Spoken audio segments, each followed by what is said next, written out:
सर्वांना नमस्कार. श्री अर्चना ह्या यूट्यूब चॅनलमध्ये मी अर्चना आपल्या सर्वांचं मनापासून स्वागत करते. आपण देव अर्चना का करतो हा प्रश्न अनेकाच्या मनात येतो. काही जण म्हणतात परंपरेसाठी, काही जण म्हणतात भक्तीसाठी, काही जण म्हणतात देव प्रसन्न व्हावं म्हणून. खरं सांगायचं म्हणजे देवपूजा देवाला नाही, आपल्या मनाला शांती देणं होय.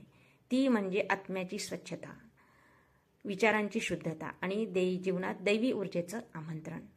जेव्हा आपण देवासमोर फुले ठेवतो, फुले वाहतो, देवाला दिवा लावतो, देवासमोर प्रार्थना करतो आणि आपण विश्वातील त्या अदृश्य शक्तीशी जोडले जातो. म्हणूनच म्हणतात देव अर्चना ही भक्तीचं मूळ आहे आणि भक्ती ही ईश्वरापर्यंत पोहोचण्याचं सर्वात सुंदर मार्ग. चला तर मग जाणून घेऊया देव अर्चनेचं खरं महत्त्व आणि तिच्या मागचं आध्यात्मिक रहस्य. स्कंदपुराण, पद्मपुराण, गरुड पुराण या सर्व पुराणामध्ये देव अर्चनेचं विशेष महत्त्व सांगितलेलं आहे.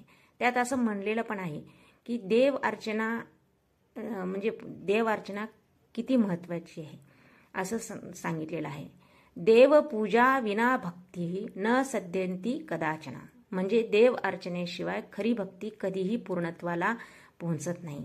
भगवान विष्णू, भगवान शिव या दोघांच्या अर्चनेबाबतही सांगितलेलं आहे की जो भक्त नित्य भक्तीने अर्चना करतो त्याचं आयुष्य सुख, समाधान आणि यशानं भरलेलंच असतं.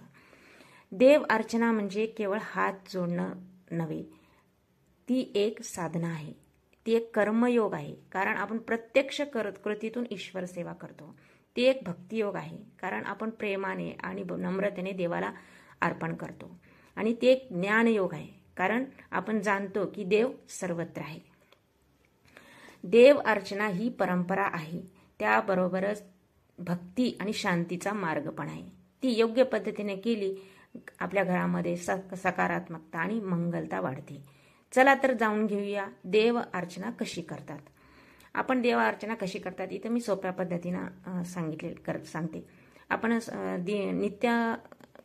नित्य ह्याच्याप्रमाणे आपण लवकर उठायचं आणि सडा रांगोळी केल्यानंतर स्नान करायचं. स्नान आंघोळ मी आधीच सांगितलं की पाण्यामध्ये गंगाजल किंवा गंगाजल नसलं तर तुळशीचं पान टाकायचं आणि त्याच्यानंतर आपण स्वच्छ कपडे परिधान म्हणजे धूत वस्त्र नेसायचं किंवा एखाद्या वेळेस आपल्याकडे सवळं असलं तर सवळं परिधान करायचं आणि आपल्या पूजा ठिकाण किंवा देवघर तिथं स्वच्छ करायचं. पाण्यानं तिथं शुद्धीकरण करायचं आणि एक तांब्याचं हे घ्यायचं तामण, त्याच्यामध्ये आपण आधी दिवा लावायचं, धूप दीप लावल्यानंतर त्याच्यानंतर आपण ओम अपवित्र असं वा सर्वपस्था गतपी हा मंत्र म्हणायचा. आपण हा मंत्र म्हणून आपण पूजा सुरुवात करायची. त्याच्यामध्ये तांब्याच्या ताटामध्ये आपण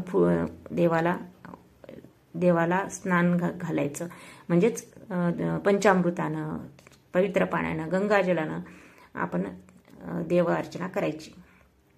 त्याच्यानंतर आपण दिवा लावताना आपण मंत्र म्हणायचं, दीपम ज्योती परब्रह्म, दीपन ज्योती जनार्दन. मग त्याच्यामुळे धूप कशामुळे लावायचं की धूप लावल्यामुळे कसं वातावरण शुद्ध होतं. त्याच्यानंतर देवाला आपण अक्षदा, हळदी कुंकू, अक्षदा, फुलं अर्पण करायचं आणि देवाला आपण पूजा अर्चना करताना ओम नमः शिवाय किंवा ओम नमो नारायण असं आपण म्हणायचं किंवा आपल्या कुलदेवतेचा मंत्र ज्यांच्याकडे जी कुलदेवता आहे त्याचा आपण मंत्र म्हणताना आपण पूजा अर्चना करायची. आणि जेव्हा आपण हे झाल्यानंतर मग आरती वगैरे करायचं. नंतर साखरीचा नैवेद्य दाखवायचा, फळं असलं तर फळाचा नैवेद्य दाखवायचा. जेव्हा आपण देवासमोर उभं राहतो, दीपा लावतो, फुलं अर्पण करतो आणि प्रार्थना करतो, तेव्हा आपण आपल्या आयुष्यातील सर्व ताण, चिंता, दुःख देवाच्या चरणी ठेवतो. त्या क्षणी मन हलकं होतं, एक वेगळी शांतता अनुभवास येते. ती ही कुठंच आपल्याला मिळत नाही, देव अर्चनेमध्येच आपल्याला मिळते. हीच ती दैवी भावना जी देव अर्चनेमधून निर्माण होते, ती आपल्याला रोजच्या आयुष्यामध्ये सकारात्मक राहायला शिकवते.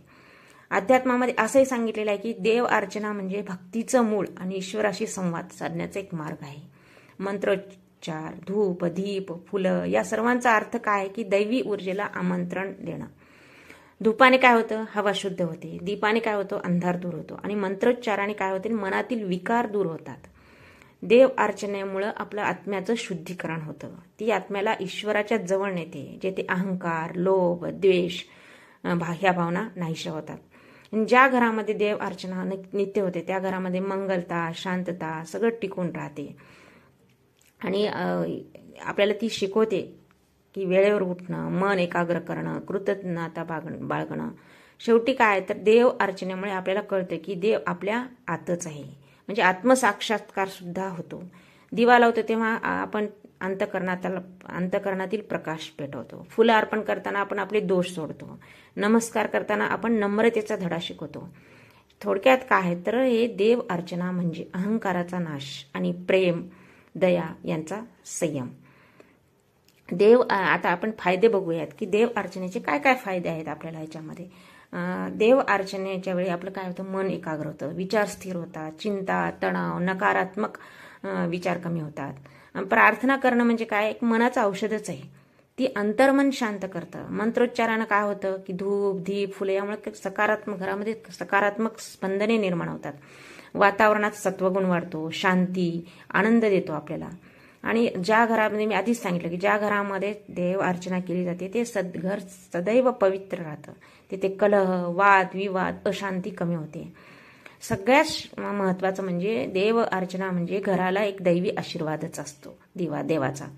देव अर्चनेमुळे मनातील अहंकार, द्वेष, ईर्ष्या सगळं नष्ट होतात. आत्म्याची शुद्धी होते, पापक्षालन होतं.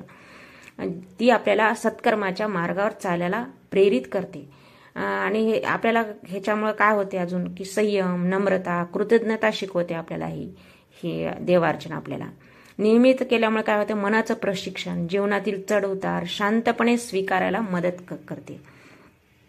आणि देव अर्चनेमुळे अजून सगळ्यात महत्वाचा लाभ म्हणजे काय होतो की आपल्या आपण देवावर विश्वास ठेवतो. भय आणि असुरक्षता दूर होते. मनात आपल्या विचार येतो की मी एकटा नाही, देव माझ्यासोबत आहे. हा भाव आपल्याला जागृत होतो, कारण ते देव अर्चना केल्यामुळे जागृत होतो. हे सगळ्यात महत्वाचं. विल पॉवर वाढते माणसाची. आणि एक शिस्त, आपल्या दिनचर्याला शिस्त लागते. आपलं जीवन साधेपणाचं, नियमितीचं आणि भक्तीचं महत्व आपल्याला शिकवते. सगळ्यात महत्वाचं म्हणजे विल पॉवर वाढते. देव अर्चना करणाऱ्या लोकांमध्ये ही मी विश्वासानं सांगू शकते की विल पॉवर वाढते. देव अर्चना म्हणजे आत्म्याचं आरोग्य, मनाचं संतुलन आणि घराचं मंगलत्व जपण्याचा एक सोपा मार्ग आहे. भक्तीने केलेली प्रत्येक अर्चना ही देवाशी जोडलेलं एक नवीन नातं असतं, जे आयुष्यभर सुख, शांती आणि आशीर्वाद देतं. हा व्हिडिओ आवडल्यास लाईक करा, कमेंट करून तुमचा अनुभव नक्की सांगा आणि सबस्क्राईब करायला विसरू नका, कारण आपण अशा पवित्र आणि धार्मिक माहिती आणखी शेअर करत राहणार आहोत. जय श्री विष्णू, जय लक्ष्मी माता.